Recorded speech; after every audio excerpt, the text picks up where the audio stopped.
সারা দেশে বন্যার্তদের সহযোগিতায় দ্বিতীয় দিনের মতো গণত্রাণ সংগ্রহ করছে বৈষম্য বিরোধী ছাত্র আন্দোলন। সকাল থেকেই ঢাকা বিশ্ববিদ্যালয়ের টিএসসিতে কার্যক্রমে অংশ নিয়েছেন স্বেচ্ছাসেবীরা। এতে মুড়ি, চিড়া, স্যালাইন সহ খাদ্য সামগ্রী দিচ্ছেন সাধারণ মানুষ। কেউ কেউ নগদ অর্থ দিয়েও সহায়তা করছেন।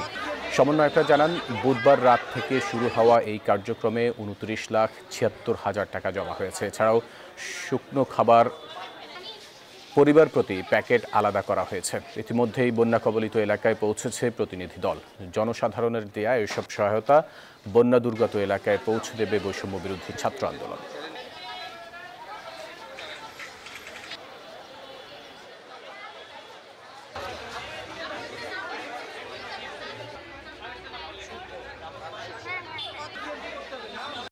এখন পর্যন্ত আমরা প্রায় 30 লক্ষ টাকার মতো আমাদের সংগ্রহ হয়েছে। এছাড়াও কিন্তু জনগণের স্বতঃস্ফূর্ত অংশগ্রহণে আমরা দেখতে পেয়েছি যে বিভিন্ন ধরনের শুকনা খাবার, চিড়া, গুড়, মুড়ি সহ ফার্স্ট এইড মেডিসিন কিন্তু তারা এসে দিয়ে যাচ্ছে।